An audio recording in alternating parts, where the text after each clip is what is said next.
अस्सलाम स्टूडेंट्स। आज मैं क्लास स्टार्ट कर रहा हूँ। अपनी नेक्स्ट लेसन है हमारा ग्राफिकल इनइक्वालिटी। पिछली क्लास में मैंने आपको एक सिंपल एक्सप्लेनेशन बता दी की थी कि किस तरह से हमने ग्राफिकल इनइक्वालिटी सॉल्व करनी है। देखिए, अगर लाइन आपके पास हॉरिजॉन्टल है तो हॉरिजॉन्टल लाइन में लाइन के ऊपर का रीजन जो है आपके पास ग्रेटर होता है और नीचे का रीजन स्मॉलर होता है। सिमिलरली अगर लाइन आपके पास एक वर्टिकल है तो वर्टिकल लाइंस में लाइन से आगे का रीजन ग्रेटर है और लाइन से पीछे का रीजन आपके पास स्मॉलर काउंट होता है। ठीक है। इसी तरह अगर आपके पास लाइन स्लांट लाइन है, जिस तरह यहाँ पर ये बाकी की लाइन है, जिस तरह ये लाइन है, ये जो लाइन जा रही है जो कि y को 5 पे कट कर रही है और x को 5 पे कट कर रही है, ये एक स्लांट लाइन है।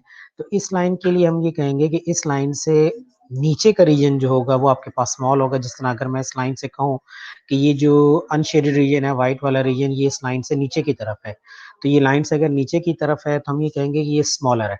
तो सिंपली आप इस इनइक्वालिटी को जब डिफाइन कर रहे होंगे अकॉर्डिंग टू दिस लाइन, तो आप ये कहेंगे कि this region is x plus y is less than 5। ठीक, लेस देन 5 हो जाएगा यहाँ पर। तो ये आपने इस तरह लिख दिया। सिमिलरली जब आप इसकी बात कर रहे होंगे तो इस वाले रीजन के अंदर जिस तरह ये डॉटेड लाइन है, तो ये डॉटेड लाइन आपके पास हो जाएगी कि इस डॉटेड लाइन में रीजन जो है, ये वाला अनशेडेड रीजन इस डॉटेड लाइन से नीचे है, तो इसके लिए आप कहेंगे कि y इज लेस देन, क्योंकि भी इससे नीचे है तो y इज लेस देन, और y is less then x plus 3। खाली लेस देन x प्लस 3 कह देंगे, इक्वल टू नहीं यहाँ पर कहेंगे क्योंकि डॉटेड लाइन, ये पॉइंट मैं बताना भूल गया था। अगर ये डॉटेड लाइन है तो फिर इक्वल टू नहीं आएगा। ठीक है ना। डॉटेड लाइन का मतलब होता है कि जो पॉइंट्स इस लाइन के ऊपर हैं वो इस रीजन में काउंट नहीं हो रहा है। वाइल अगर मैं इस लाइन की बात करूं तो जितने पॉइंट्स इस लाइन के ऊपर हैं ये सारे के सारे पॉइंट्स यहाँ पर काउंट हो रहे हैं। ठीक है ना। वो पॉइंट्स जो इस लाइन के ऊपर है वो भी इस रीजन के अंदर आ रहे हैं। दैट्स व्हाई हम ये कहते हैं कि x plus y is less than और इक्वल टू 5। इक्वल टू इसलिए कि जितने पॉइंट इस लाइन के ऊपर है वो इसमें काउंट हो रही है। और जब हम दूसरी डॉटेड लाइन की बात करते हैं तो हम कहेंगे y is less then x plus 3, because ये इक्वल टू इसलिए नहीं आ रहा कि जो पॉइंट्स इस लाइन के ऊपर हैं वो यहाँ पर काउंट नहीं हो रहा है। सही है जी।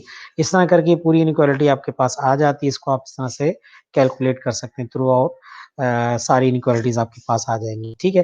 तो सिंपली इस तरह से आप कैलकुलेट कर सकते हैं कि आपका आंसर ठीक है या गलत है।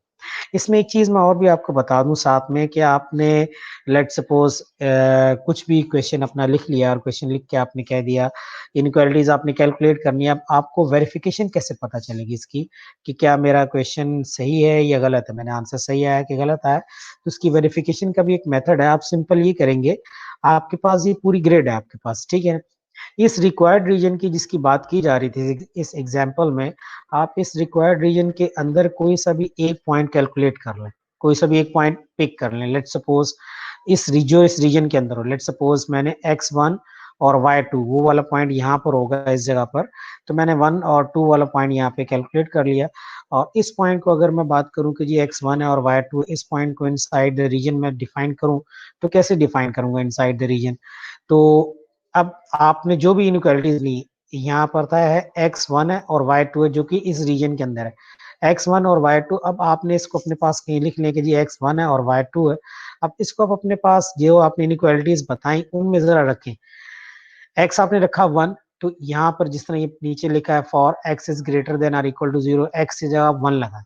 आपने जैसे ही 1 लगाया तो ये इनइक्वालिटी कह रही है कि 1 इज ग्रेटर और इक्वल टू 0। क्या ये बात ठीक है? बिल्कुल सही है कि 1 इज ऑलवेज ग्रेटर देन, और इक्वल टू 0 तो नहीं है लेकिन उससे ग्रेटर है, बस ठीक है। इसका मतलब है ये इनइक्वालिटी जो आपने लिखी है सही लिखी है। इसी तरह आपने पॉइंट सपोज किया था x1 और y2, तो y आपने 2 लिया था, तो सेकेंड इनइक्वालिटी में y की जगह आप 2 लगा दें, तो ये बन जाएगी इनइक्वालिटी 2 इज ग्रेटर देन और इक्वल टू 1। तो ऑब्वियसली ये भी सही है कि 2 जो है वो 1 से ग्रेटर है, तो ये वाली इनइक्वालिटी भी आपने सही लिखी है। इसी तरह थर्ड आपने इनइक्वालिटी लिखी x plus y is less than और इक्वल टू 5, तो अब x की जगह आपने 1 लगाया और y की जगह आपने 2 लगाया, तो 1 प्लस 2 बिकम्स 3। सो ये इनइक्वालिटी कह रही है कि 3 इज लेस देन और इक्वल टू 5। तो क्या बात ठीक है? 3 इज लेस देन 5 है, बिल्कुल ठीक है। 3 जो है वो लेस देन 5 आता है। सिमिलरली लास्ट में आपने लिखा y की जगह 2 और x की जगह 1, तो 2 उधर हुआ।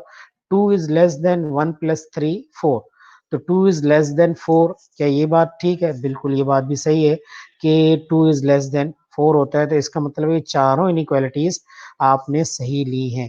अगर किसी जगह पर आपकी इनइक्वालिटी गलत आ रही हो, मतलब यहाँ पे आ रही हो कि 4 इज लेस देन 2 बना हो, तो obviously 4 is not less than 2, इसका मतलब है कि आपने क्वेश्चन में इनइक्वालिटी गलत ली है। वो बेसिकली स्मॉलर नहीं था, वो ग्रेटर था, तो आपने उसको स्मॉलर लिख दिया। तो अगर आपको ये पता चले तो वहीं पे आप इस इनइक्वालिटी के साइन को चेंज कर दें, तो आंसर आपका ठीक हो जाएगा। सही है जी।